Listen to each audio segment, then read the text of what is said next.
Welcome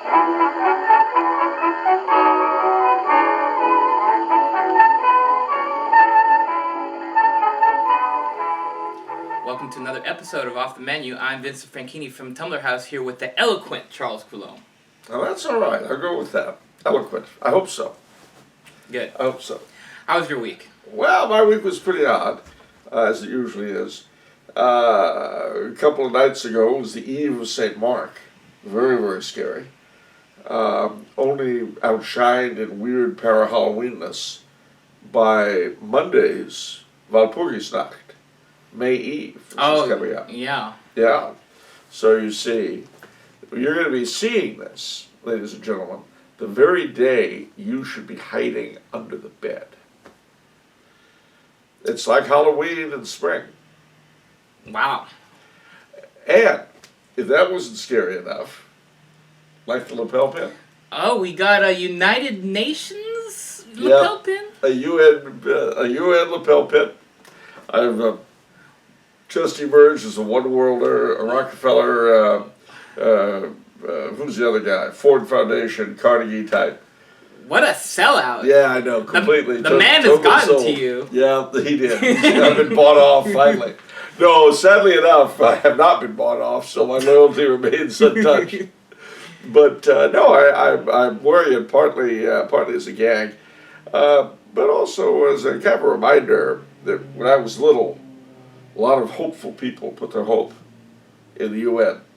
You know, and when I was that age, in the early '60s, I went with my parents to the New York World's Fair in '64, and the symbol was a globe, the perisphere. In my little head, I sort of combined the perisphere with the UN symbol with the NASA logo. Wow. They all sort of bubbled around in my little head as symbols of the great wonderful world tomorrow. Ah, yes. That we were all going to see when we had books like You Will Go to the Moon. Then, of course, we got out here to California, we went to Tomorrowland. So, at Disneyland. So, yeah, okay. So you see it was all coming together. The glorious new future. There were other problems like Vietnam, of course, that kind of put a damper on the fun. Yeah, buzzkill. I'll say. But the height of it, the great achievement of my young kiddyhood came when I was 8 years old in 1969. What did we see, you ask? Man landed on the moon. Ah, the pinnacle. Oh, heavens. President Nixon swore that we would be on Mars by 1980. How far off was he? Well, we're not there yet. Oh, we're not there. Okay. No, he said by 1980 we'll have a man on Mars. Haven't we sent robots there at least? Well, robots, yeah. Yeah. But it's not the same thing. Yeah. we don't have any. There's not been a man landing on Mars, but that was what Nixon said at the time. We were all very excited. We were drinking our Tang and eating our space food sticks. It was great stuff. Space food sticks? We put up by Pillsbury. They were these they came in different flavors, but they were all roughly chocolate. They were these rods, these chocolate-ish rods, sort of. From the future? Well, the astronauts would use them. Did they really use them? They really did. And anything that astronauts did, they also drank Tang, and anything that astronauts did would sell. It didn't matter what it was. Wow. I mean, if they had had the deodorant of the astronauts, it would have sold. Wow, a different time. Oh, I'll say. But now we're here in the present. Yes, we're in the yeah. We're stuck between Walpurgisnacht and the moon landing. Yeah. So, you see, ladies and gentlemen, that's what it is to be Catholic, to live in past, present, and future. And speaking of past, present, and future, what questions have we? Oh, well, before we get to the questions, I just thought I'd read a couple fun comments. Everybody, a lot of people commented on our talk about the contemplation garden and the Tumblr House building and Yeah, such. well, that's hot stuff. Yeah, so I'm going to read a couple of them. RJC 1994 says, I'm waiting for a video tour of the Tumblr House Tower. Motor pool, secretarial pool, canteen, mahogany row, contemplative garden, etc. Max Wild says... Well, hold on. Hold on, let me address that. I'm afraid that's not likely to happen. The reason, and this this is strictly rumor, Okay. but allegedly, the Templar House Tower was designed by the same man that Art Bell had designed his underground compound at Paramount, Nevada.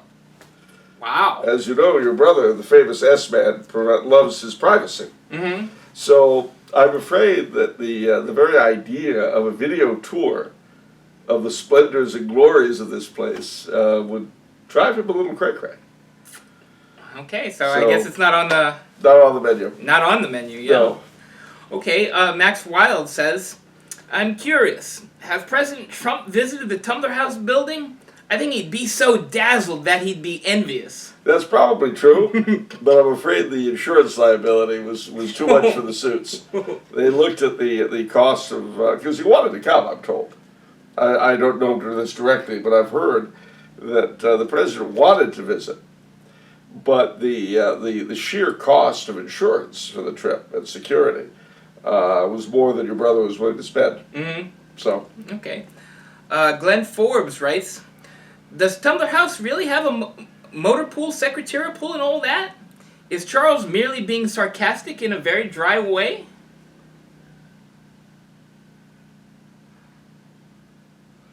What a thing to say. Unbelievable. You know, the things that people will say to hurt people. That you know, my sincerity was just questioned. That's true. Yeah. Wow. But it was actually when I was being sarcastic. What's his name? Glenn Forbes. Glenn Forbes. Mr. Forbes. Sarcasm, as the S-Man once published, you may remember the Tumbler House Guide to Ethical Behavior that all the new employees have to read. Sarcasm is forbidden because it includes truth, which is hurtful. You remember that? Yeah, I do remember that. Yeah. So that's I mean I am so insulted and hurt, personally hurt. I'm not going to deal with that question. What else we got? Our the last one that I'm going to read is from Ken Delisandri. Oh, hello. All right. Let's see what I know. "I wish you guys would keep the personal conversations about the building and 16th floor, etc. to yourselves and off the show. We just want to hear the show." Oops. Oops, wow, we really dropped the ball. Oh, man. Oh, well. Oh, well. Sorry about that one. Maybe better next time. Maybe not. Especially if the commissariat the fish keeps turning to mackerel by Friday. Mm-hmm. It's funny to watch it transform over the course of a week. Yeah. It's the same fish. I prefer not to think about it. I think happy thoughts. Yeah, well, that's right. In your happy place. Yes. All right, let's think happy thoughts and get on with some real questions. Yeah.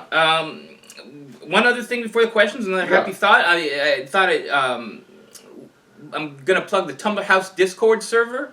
We've got over 100 people on our server now. It's a nice little tight-knit community. The reason for it, the reason we have it is, young Catholics, they need a lot of social support nowadays, The world is so cold and nasty, and we're kind of all on our own little islands. So this is like a cyber compound. This is like a cyber compound, a safe space, if you will. Oh, very good. Safe space. A community of healing. Oh, better and better. Does it have chocolate milk and videos of puppies? Yeah, it has various things of that sort. And yeah, if I haven't sold you yet, we have a couple chicks there, gentlemen. So I'm just saying. And you know that all chicks online look exactly like their pictures. Just like all guys online do. Anyway, so what else we got?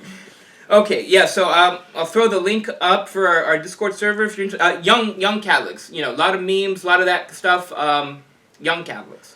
They're going to see me out there, that's for sure. Yeah, unfortunately. Well, I'm an old man. Yeah. Well, no, I don't think it is unfortunate. You have all these young people hanging around. Here's this old guy. How does that look? You say this the very day after, what's his name, got convicted. Oh, Cosby? Yeah, Bill Cosby gets convicted, and then you suggest to hang around with these young kids in this cyber compound. Mm-hmm. That doesn't sound like a good idea. Do you realize only one person has come forward in Cosby's defense today? Oh, yeah. Harvey Weinstein. Yeah. Yeah, see? Solidarity forever. So what do we got? Okay. Okay, first question from Novus Ordo Bill. Hello, Novus Ordo Bill. Charles, you're not a Novus Ordo hater, are you? And did the church have serious problems relating to the modern world that necessitated Vatican II? Well, that's a very good question, Novus Ordo Bill. Am I a Novus Ordo hater? Well, hater's gonna hate, bigot's gonna big. So you're gonna hate? Are you a hater? No, I'm not a hater. There's several different levels, actually, that I have to answer that question with. The first is that the Novus Ordo, as I experienced it, i.e. as was dumped on us, was horrible. And yeah, I hate that. The Novus Ordo, as it continues to be performed in most places, people clapping, which as Pope Benedict tells us, where there's applause, the spirit of the liturgy is fled. With insane, banal, stupid music, with people behaving as though our Lord wasn't there. All that I hate. And you won't see that at any Tridentine Mass, I promise, even if it's a low Mass done in 15 minutes by a hungover Irishman. But I have seen the Tridentine Mass done in Latin, eastward facing, reverently, with Gregorian chant and polyphony. That's not so bad. Wait, the Tridentine Mass like that? No, of course, the Novus Ordo. Oh, Novus Ordo Mass. I've seen it like that. I can tell you where. I've seen it at the Brompton Oratory, and I have seen it at the Church of St. Agnes in St. Paul, Minnesota. But that's not the norm. You would think it was the norm by reading someone like Pope Benedict, but it's not the norm. The norm tends to dissolve belief in the real presence because of the way it's carried out. So I hate that.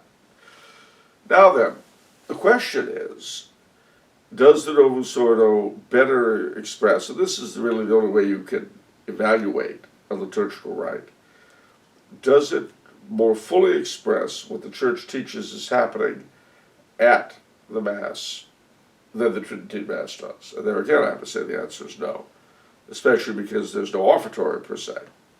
Yes, I know, they take up a collection. That's not what the offertory is. The offertory prayers, which Pope Benedict again said really needed to go back into the Novus Ordo, that's a serious lack, and there are others. The Novus Ordo was designed to be something that Protestants could say in good conscience. That doesn't invalidate it. I'd like to point out to people that the 5 Eucharistic miracles, i.e. Bread into flesh, wine into blood, that took place over the past 25 years, took place at Novus Ordos. All right?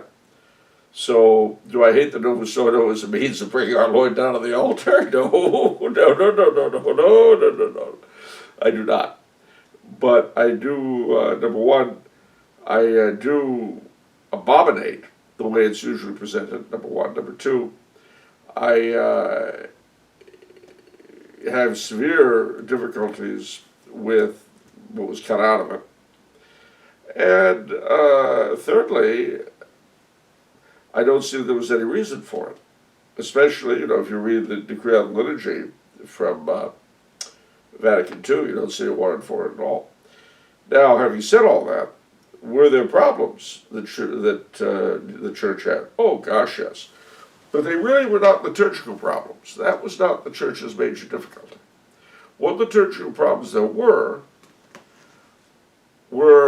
symptomatic of the bigger problem, and that bigger problem was never addressed at the Council. What was that problem? That a good chunk of the clergy no longer believed the faith, and that most Catholics no longer believed in its necessity for salvation. As Benedict XVI again said 2 years ago, without that, there's no need to be to evangelize, and there's no need to be a Catholic.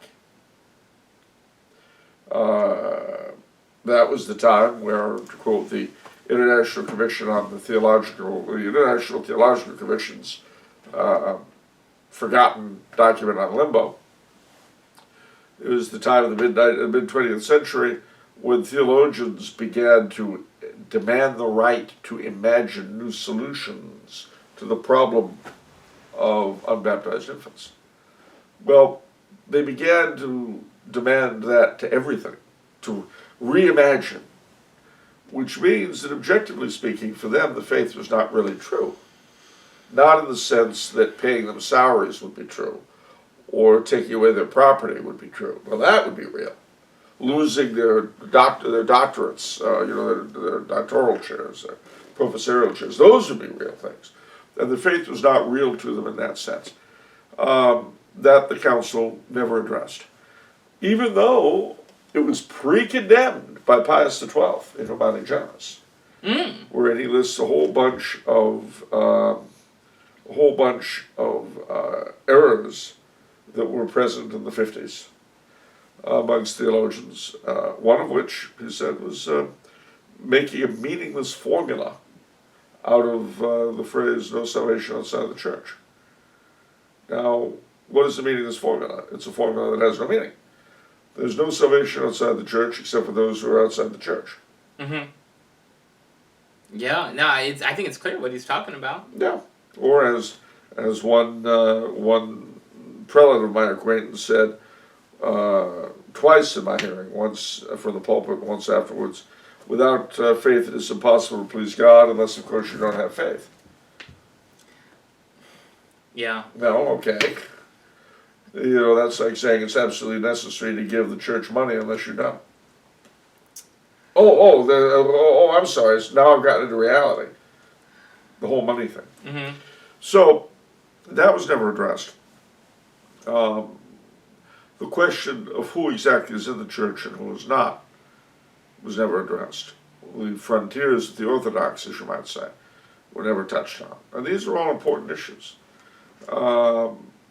Communism, which was certainly the major threat of the day, was not touched.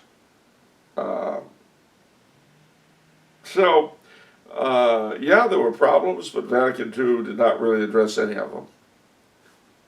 Was it?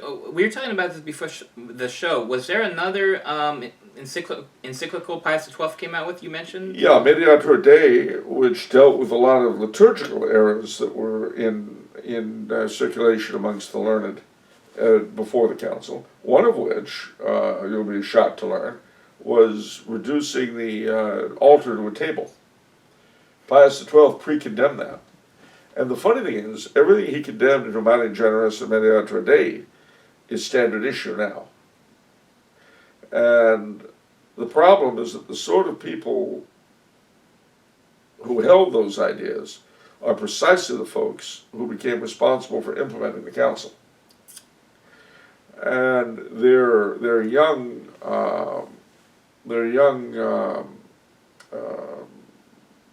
henchmen amongst the clergy who did everything they could to break things up and smash furniture and so forth. They're now the old coots that run the church.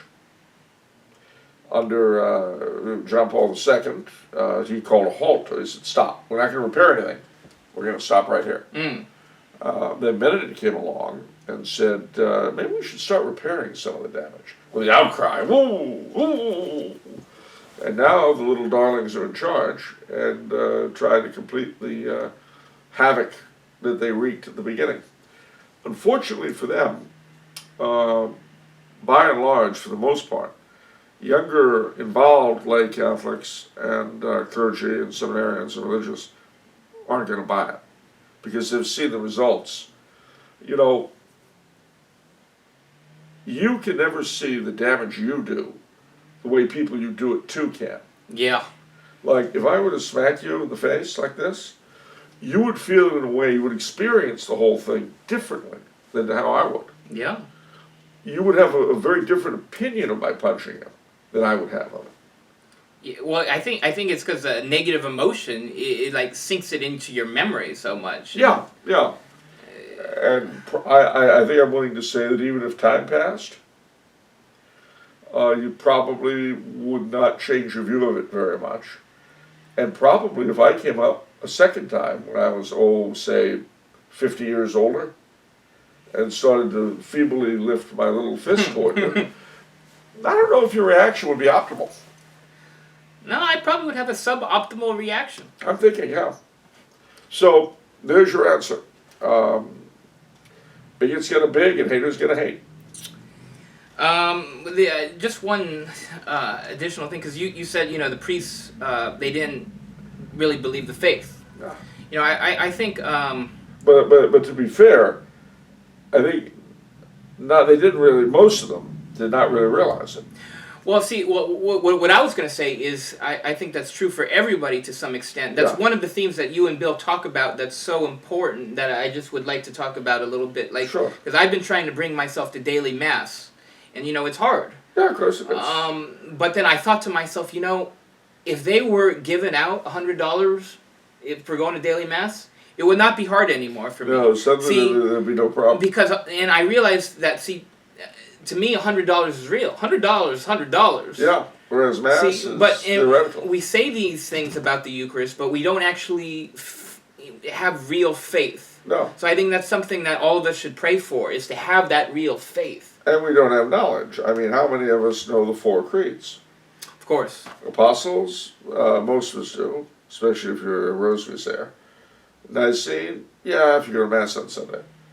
Athanasian, I don't think so. Mm-hmm. Tridentine? Are you kidding? Never even heard of that one. So, look up the 4 creeds, try to go to daily Mass and weekly confession, and you'll begin to approach really being a Catholic. And that's true, ladies and gentlemen, whether you be priest or layman, religious sister, international bureaucrat working for the UN. Yeah, I mean... I think that's one of the reasons. I think that's the reason why people convert is they see the faith that is real in someone else. Cardinal Sarah, I read his book God or Nothing, and he said, the West is organized in such a way as if God does not exist. Oh, that's very true. And our lives are organized that way. We have to make a conscious effort not to. And the thing about the Novus Ordo, to return to the original question, is that it was designed for people who think that way. By people who think that way. Mm. Yeah. But I don't think, my late father at the time said that the liturgy should not be brought down to our level. We need to be elevated to its. Mm. And similarly, when people complain, I mean, the alterations, if you read the National Conference of Catholic Bishops' documents on liturgy for blacks and Hispanics and other minorities that came out in the 70s, that would still determine a lot of their liturgical life. You'd think the bishops of that time thought that the blacks and Hispanics were stupid. Little kids who couldn't understand real liturgy, so you've got to bring it down to them. Same with children's liturgy. Ah. Now, the thing about children's liturgies is that for them, you will identify forever in their minds the faith with being a widow one. And as soon as they get big enough, it'll be bye-bye. Which is why, to this day, for so many people, confirmation is considered graduation from religion. Wow. So... I never thought of that. Gosh, that's true. I've known a lot of people where that is basically the case. Of course it is. And think of the many vocations that we have lost because there are no more altar boys. Why? Because we have altar girls, and we have Eucharistic ministerettes, and the only quasi-masculine figure in the sanctuary is the priest. If you want to turn a kid off at precisely the age when most of them begin to feel a vocation, convince them that it's girly. So, how many vocations were murdered in the cradle by the way we do the liturgy? Do I hate the Novus Ordo? Not in the sense of getting so angry whenever I mean, it's what I go to most during the week, most of the time. But do I like it? No. Do I think it has improved the life of the church? No. Do I know what I'm talking about? Yes. I've traveled all over this old world, The other thing the Novus Ordo did was it broke, by being in the vernacular, it broke the bond of Catholic unity. Time was when a Latin Rite Catholic could go anywhere in the world and be at home. The only difference being whatever language the sermon was in. And considering the poor quality of most sermons, that was a blessing. What? Anyway. I often listen to English language sermons, find myself wishing that they were in Dutch or something. But that the whole of Catholic folk life that was so dependent on the liturgy was blown to bits in places all over the world. So there you are. I hope that answers that question. Mm-hmm. Okay, next question is from Teddy. What is the Church's teaching about cannibalism? It's delicious. No, go ahead. I'm sorry. Did saints ever write about it? Is it ever allowed to eat another human being to survive? There are some gruesome stories about people stuck in the middle of nowhere, like on a life raft or somewhere deep in the mountains, who resorted to cannibalism to survive. Whenever I Google about the Church's teaching on this subject, I mostly get results that Catholics are cannibals because we eat our Lord's body. Wow, what a question. All right, well, firstly, cannibalism is not a good thing. Don't do it if you can avoid it. If you find yourself stuck with the Donner Party, or in the Andes with the plane crash soccer team, or on the high seas with Tallulah Bankhead and lifeboat, and and somebody's died already, and the choice is your death or eating, I suppose it's all right. Because your right to self-preservation trumps a lot of things, not everything, but a lot. If I were you, I wouldn't go anywhere with the Donner Party, with Peruvian soccer teams, and with Tallulah Bankhead. Given that she's dead, you're all right. But the interesting thing about the cannibalism charge against Catholics is that actually goes all the way back to our very first era. And this is important because prior to the church becoming legal, the real presence was part of what were called the disciplina arcadi, the discipline of the secret. That is to say, or secrets. That is to say that there were certain teachings that were not revealed to anyone during the catechumenate, that were told only to the baptized. One of these was the real presence. Now, the fact is that people being people, garbled accounts of it got out, and from them came the charges of cannibalism. But that is how we know beyond a shadow of a doubt that the early church taught the real presence the way we do now, and the way Protestants do not. Wow. Neat. Well, okay. I mean, if they had taught that it was a symbol, Yeah. this would never have come out, because they were very, very familiar, the Romans were, with eating foods that symbolized a god. There were a number of local religions that did that. But nobody had anything like our real presence, not even Mithra. Do you think that was smart to keep it from the catechumen? That's a strange policy. Like, Well, no, not really, because it certainly prevented a lot of wanton desecration of the Blessed Sacrament by people trying to get it. Oh, I see. Oh, yeah, okay. That makes sense then. Okay, okay, next question is from Tom. I'm trying to undo my... I'm sorry, that's one reason why in the Byzantine rites you still have, at the end of what we would call the liturgy of the catechumens, in the Byzantine rite you still have the dismissal of the catechumens, because they had to leave. Okay. The first service was a service of the word, as it were. Yeah. And when that was done with the creed, all the catechumens had to leave. Wow, so that tradition started in the early church? Yeah. Wow. And it's sort of fossilized in the Byzantine rite and some of the other Eastern rites. And then what went on from there, the Mass of the Faithful, get it? The Mass of the Catechumens, the Mass of the Faithful. Mm-hmm. Yeah. Yeah. That was reserved for those who had been baptized. So, go ahead. What's number 2? Oh, yeah. Okay, question from Tom. I'm trying to undo my classical liberal view of government and consider a Catholic monarchy. How would a monarchy that acknowledges Catholicism as the true religion handle other religions?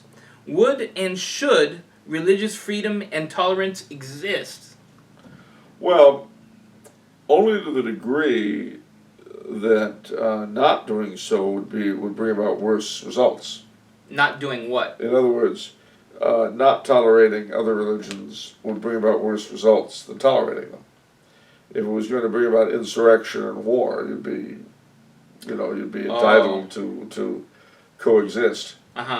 But to give error the same rights as truth is something that runs entirely contrary to Catholic teaching. It isn't the error. Now, I know that since Vatican II we've talked about the rights of the individual, freedom of religion, and blah, blah, blah, blah, blah. But that, as even Pope Benedict has pointed out, is in contradiction to prior teaching. Now, his assertion was that the prior teaching was not infallible. But even if that's true, then neither is its denial, in which case we have to debate the question entirely on its own merits. The truth is that no society can really exist without a dominant animating principle, animating philosophy, a state religion, if you will. With the Soviet Union, it was communism. There is no God and Lenin is his prophet. With us, it is the abstract ideal of freedom, and up until the 60s, connected to it, the abstract idea of morality. And because the vast majority of Americans had an agreement on what those two things meant, it worked.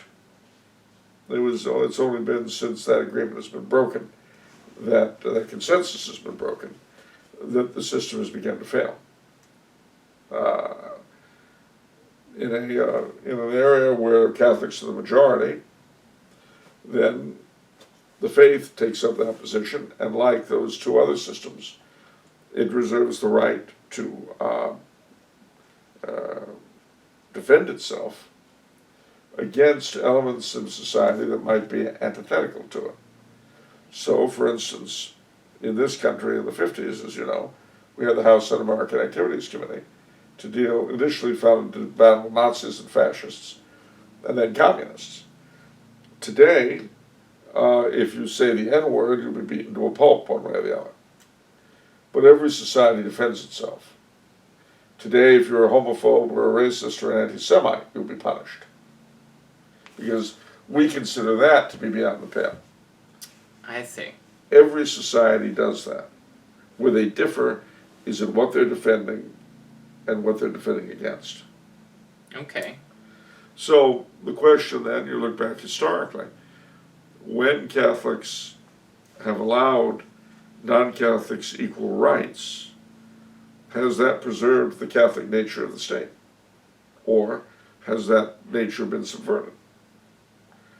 And I would have to say that in every case it's oddly enough been subverted. Not so odd. Okay. So there's your answer.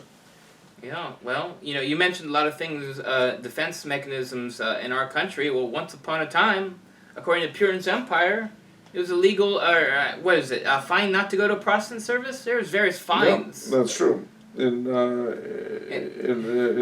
old penal times. Yeah, yep. Where you're going to debtor's prison, and debtor's prison... It's not a fun place to be. And you're not getting out unless you're able to pay out. Well, yeah, unless you... Yeah, so... No, it's again, I mean, this isn't something we like talking about, but the fact is that every society reserves the right to defend itself against what it would consider an enemy. Now, having said that, it's interesting that in the medieval state, while heresy was persecuted, especially the Manichaeans, who denied all authority in church and state. So you can imagine the state didn't like it any more than the church did. Yeah. And you can also imagine that a similar setup would not do well in this country. You know, imagine that some religion declared that they didn't need to pay income tax.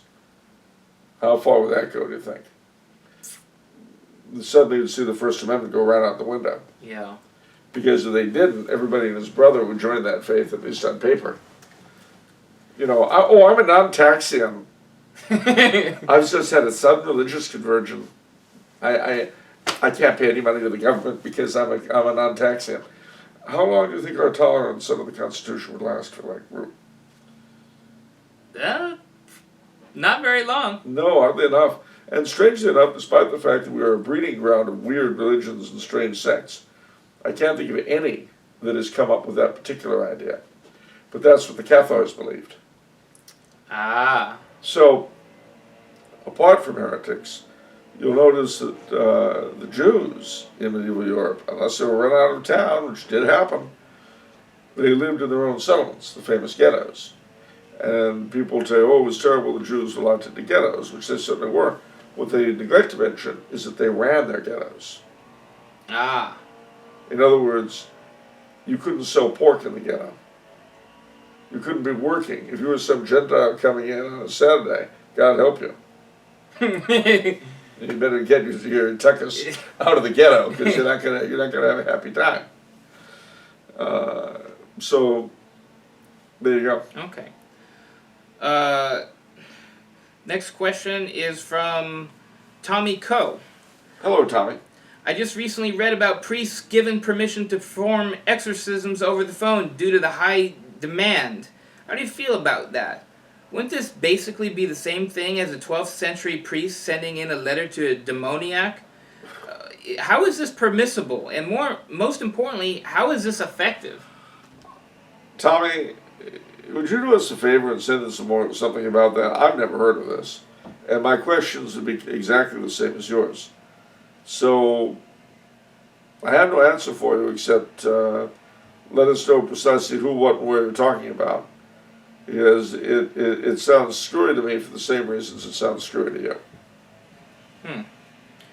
Okay, next question is from Laramie Hirsch. In Bellarmine's Controversies, Chapter 3, he discusses that the best government is one in which monarchy, aristocracy, and democracy are all present. Many argue that the U.S. government does this, and that our republic adheres to Bellarmine's outline for a model government. But do we truly match that model government that Bellarmine outlined for us? Is it possible that Bellarmine was wrong? Well, of course, possibly it was wrong, but as far as our matching goes, you gotta remember that Sir Robert Bellarmine did not originate that. He took it from St. Thomas, who took it from Aristotle. And Aristotle identified 3 forms of good government and 3 forms of bad government that were like their evil twins. And then he said there were monarchy, of whom the evil twin was tyranny. Okay. Aristocracy, of whom the evil twin was oligarchy. And polity, or some people call it democracy, of which the evil twin was mob rule. Ah. Now, he said, the best form of government is one which combines king, nobility, and commons. And in the Middle Ages, this very often expressed itself through what became in modern times Parliament. Although, of course, the political class took all power unto itself. What we have is more, it's a mixed government, all right, but it manages to combine tyranny, oligarchy, and mob rule. The evil twins? The evil twins. So we've got like an evil twin mixed government. Wow. Or evil triplets, I guess, because there are 3 of them. Yeah. And the thing is that instead of Montesquieu's division into executive, legislative, and judicial, we have more the elected political class who trade the seats between themselves pretty much. Mm-hmm.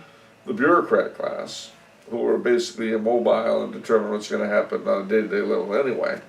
And then the judiciary, who make up reality out of their own noses. And the rest of us have to go along and bark like dogs and wear underwear on top of our heads if they tell us to. Okay. So, yeah. Okay, so Bellarmine was right. We just...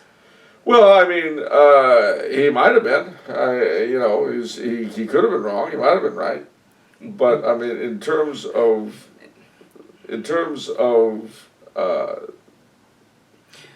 Okay. Would Charles's favorite government have elements of monarchy, aristocracy, and democracy Yeah. all present? Yeah, they would. It would. Okay. But that doesn't mean I'm right. No? No. It's your opinion, though. Yeah. Everyone thinks they're right. Yeah, well, everyone thinks they're right, but not everyone is right. What if I'm wrong? What if what we really need is a monarch who'll smack us but good? I don't know. Okay. But no, I personally, I feel that the medieval model is the best, which really was what Bellarmine was arguing from. Okay. It had been, in the countries of the Reformation, the church, of course, had given guidance to society, and with that removed, the whole thing got a bit screwy. And that really is what Sir Robert Bellarmine was rightly annoyed about. So, what else we got?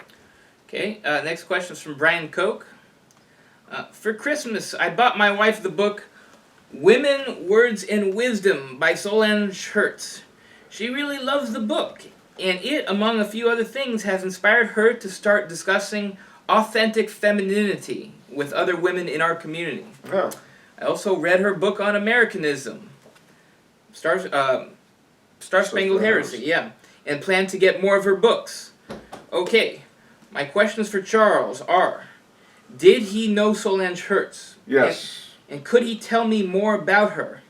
Also tell the suits and the trolls that Mondays are the best days now because of Off the Menu. Thank you, Brian.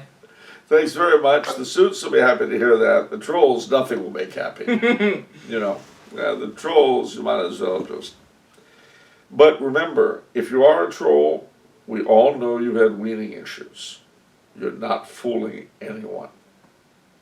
But as far as Solange Hertz goes, yes, I knew her quite well. She was an amazing woman. She was the husband of the first MIA for the Vietnam War. Yes, a civilian. Yes, he was a State Department official at the embassy, I think, in Saigon. Gustav Hertz. He was kidnapped, and his body lies we know not where, back in '65. She kept the home fires burning for her husband, though. Raised two daughters whom I had the pleasure of finally meeting last month in Washington. Mm-hmm. She was very outspoken. She was French by descent, and very much like the French, which we had in common. I remember one time, no, she was always for the most Catholic thing possible. That was her shtick. So we were at a conference, we're sitting in a bar, and the waitress comes over and says, "What would you like?" I said, "Well, I have a couple of Bloody Marys." And she said, "Charles Coulombe." I said, "Sorry, 2 Bloody Betsy's, please." So she had a great sense of humor, which does not necessarily come across in her writing. No, it doesn't. But she was very, very funny. She loved jokes. She was very sarcastic, sense of humor, unlike myself. So we get on very well. Mm-hmm. And she's a great loss. Yeah. Yeah. Shout out to Tina, by the way, for letting us publish her her mom's books. Yeah. So, but you know, she is really the one. I'm sorry to take away something from you, but No, it's all right. Solange is the one who really sort of persuaded me on the monarchist argument, in a sense. I mean, like, after reading several of her books, like Utopia Nowhere, like, I felt guilty. I felt guilty. I was like, wow, gosh, I'm not a monarchist. I feel real guilty right now for not being a monarchist. She was a good monarchist. I got her laughing one time. I told her, you know, it's wonderful meeting someone to whom Woody Guthrie dedicated a song. Yeah, she looked at me the same way. Yeah. What are you talking about? I said, yeah, you've heard it. Solange, it's been good to know ya. Solange, it's been good to know ya. And she disputed the veracity of my statement. But, so let's see here. Yeah, so buy her books. Women, Words, and Wisdom. This was originally written in 1960 with Searcher of Majesty also, and Come Down Zacchaeus. It was written during a time when Nihil, Obstat, and Imprimatur's mattered. These three books were We're neo obstat and imprimaturs. Pretty impressive. Pretty Yeah. impressive. She was an impressive lady, and much missed. Much missed. Yeah. Yeah, and also give a shout out to Sin Revisited. That is one of my favorite books of her as well. Sin Revisited, really incredible book. Okay, and now for our last question today, Oh, by David Thrower. okay. What would be the possibility of having an organized monarchist political movement in the United States? I think it is a necessity, personally, and someone like you would make a great ideologue for it. Well, you know, if you want to take the place of Mao's Little Red Book in this movement, you've got my Star Spangled Crown, which I recommend you buy by the hundreds. Pass them out. Every college student in America should be clutching his copy, just like they did Mao's Little Red Book in the '60s. So, but well, how do I address that? Well, the way I addressed it in the book. We do not have a single monarchical tradition in this country. Here in the Southwest, of course, we were under the King of Spain. The East, it was the King of Great Britain. The middle states, it was the King of France who sent my first ancestors to this continent. Say nothing of the King of Hawaii, or the Tsar of Russia and Alaska, the King of Denmark and the Virgin Islands. The basic principles of monarchy are partly present already, but, and mind you, don't get me wrong, I'm all for their being further popularized, people studying them, learning about them. What their practical application would be in this country is problematic. And the reason for that is not just that we don't have a single monarchical tradition. It's that we have there's a lot of hurdles we have to get to before we're there. You got to remember that Catholic monarchy was the product of a couple of hundred years of evangelization, 3 or 4 really. It was the Emperor Theodosius the Great who really created it in its modern sense.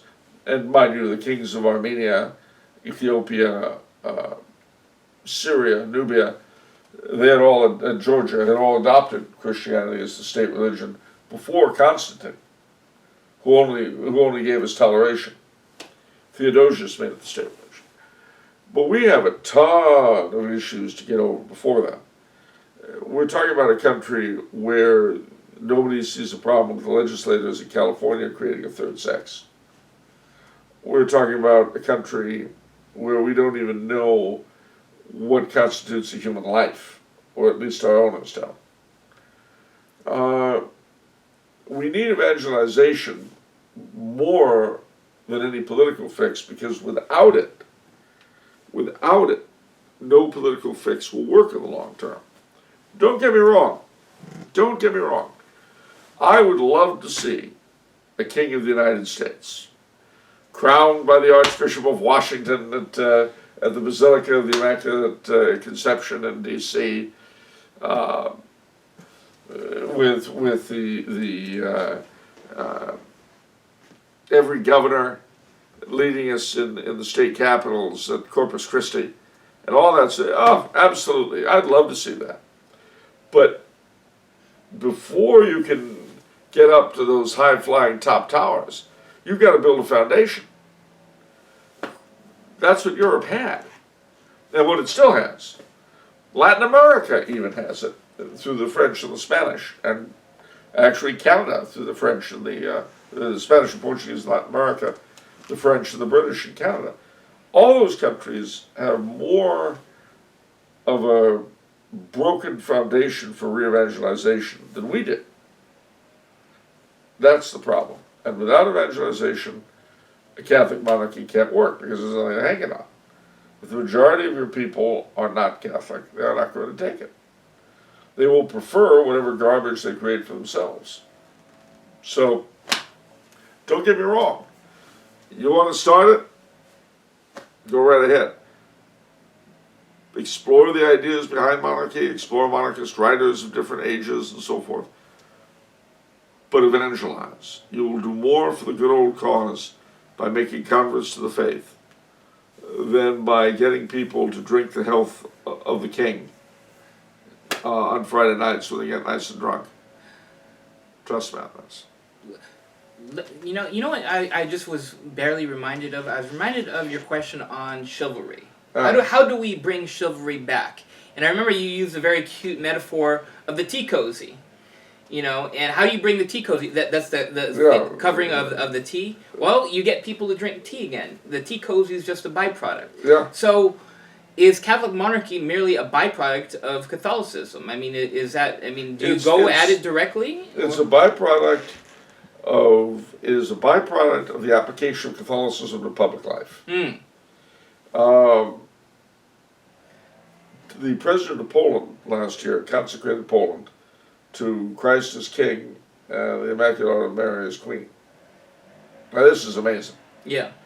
But Poland is further on the way to a true restoration than, say, France. Yeah. Although, similarly, in this country, we need to push for precisely that kind of thing. Seek ye first the kingdom of God and his justice, and all else shall be added unto you. Now, mutatis mutandis, there was a German writer in the 20s called Murdo Vandenbroek, who cooked up the name Third Reich, which a group of thugs and morons stole. But he made a statement which I've never forgotten. He said, the Germans ceased to have kings when they ceased to be a kingly people. Ah. That's a very important thing. There is a certain level on which we really do get the governments we deserve. If you want a king, make this the kind of country that deserves to have a king. A kingly people. Yeah. Wow. You know, instead we have a government with whom the majority of the people most of the time are comfortable. They have their birth control. Yeah. They have their, their 3 squares a day. They have their food stamps. The fact that there are other little annoyances are minor compared to that. Imagine, ladies and gentlemen, how far a political party, even the American Solidarity Party, the Constitution Party, would get with banning contraceptives on their platform. Not abortion, which is bad enough. Yeah. Contraceptives. Yeah. How far would they get? Nowhere. No. So, as long as that's the case, don't expect us to be capable of anything higher. You know, it's like demanding to know why a 5-year-old who can't tie his shoes isn't wearing white tie. I don't get it. Can't you tie your own bow tie, kid?